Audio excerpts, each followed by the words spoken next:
Hello, everybody. Amanda Davis here, Avon Independent Sales Representative. And this is hello, thanks for joining. This is my Skincare Sunday Periscope, and then I'm going to also put it on my YouTube channel. So, my Skincare Sunday video.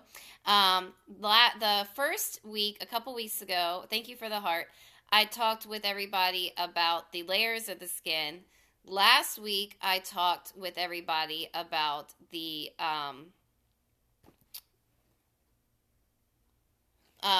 last week I talked with everybody about skin types and knowing your skin type and why that's important for your skincare regimen. And then today I'm going to talk about the 7 sins for your skin. And I'm getting this information because Avon has actually given us a lot of wonderful training for skincare. And they have their skincare institute is what they have, where they do a lot of skincare research, but they've done a lot of wonderful training for us representatives on skincare, and so I wanted to share it with you, and that's where my information is coming from, though.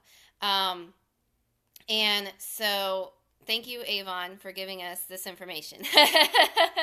But it is important, and I think a lot of it is not going to necessarily surprise you, so I'm going to go ahead and get in on this. And I don't want to spend a lot of time on any one, so I'm going to just share them with you. So the first one is the sun. The sun is not good for your skin. And like I said, I'm sure that's not going to be a major breakthrough. I'm sure you've heard that before. That's why we're supposed to wear SPF and hats and basically not go out in the sun without being fully covered and all of that. But anyway, so the sun is not good for your skin, obviously. And what it does, but then the weird thing is like vitamin D is good for your skin. I don't know. Anyway, sun is good for your skin if you're properly protected. Let's put it that way. Because the sun exposure can dry your skin and it can actually start leading to aging, which is wrinkles and uneven tone and all that kind of stuff, because it slows down your cell renewal. And then again, this one's probably not going to be a breakthrough, but so the first one is the sun.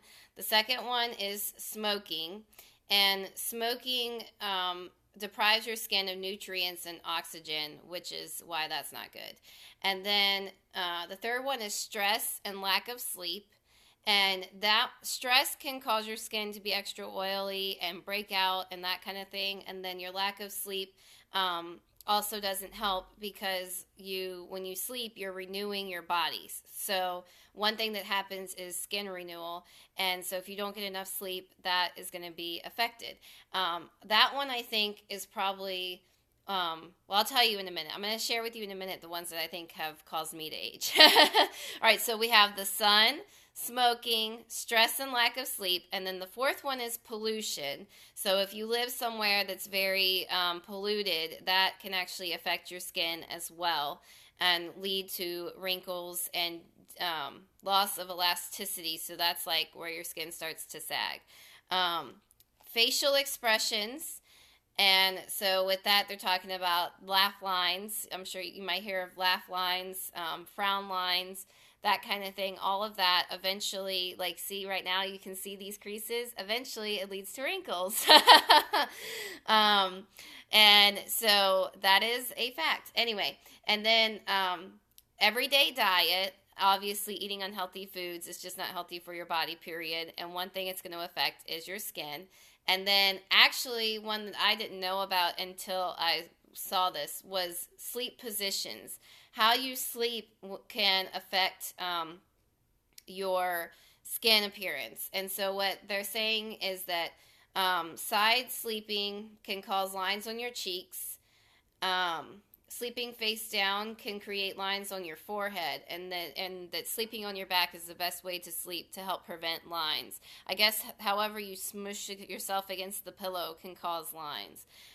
So to review them again, it's the sun, smoking, stress and lack of sleep, pollution, facial expressions, your everyday diet if it's an unhealthy one, and then how you sleep at night. or during the day, whenever you sleep, but how you sleep. And so the ones that I think honestly have affected me are the sun, because I'll admit I don't always do SPF the way that I should, and growing up I didn't always do it the way that I should. Stress and lack of sleep. Um, Not so much now because I've gotten myself in a better situation, but obviously we all go through periods in our life that are more stressful. Facial expressions, which I'm sure you guys can kind of notice. I have a little bit of wrinkles in here already. I really think that's from facial expressions. And then, well, and those are the ones that I think have affected me: the sun, stress and lack of sleep, and the facial expressions. Um, Maybe somewhat my diet, but I try to eat a balanced diet. So, um, but anyway, just wanted to share those with everyone tonight. And so if you're doing any of those things, think about changing your ways or making sure, like with the sun, that you're protecting yourself properly and that kind of thing. Facial expressions, I feel like we're just going to have that happen. I mean, I'm not going to stop laughing and smiling and all that kind of thing. So, but I will say I'm only 26, and you can already see that I have the forehead creases. And that's why I said I think it's from the facial expressions and just over and over again be like, hi. I don't know why I do that. But anyway, but yeah, I think that's from facial expressions there. And then I've started to notice a little bit, not too bad, but a little bit where I'm getting the smile lines.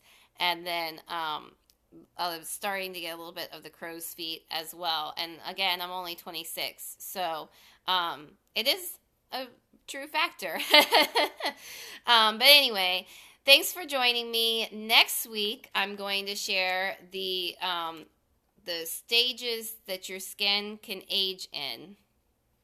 And so that's going to be next week. And if you want to check out any of the other ones, you can go to my catch.me/Amanda Beauty Tip. Thanks for joining. I will see everybody next time. Bye, guys.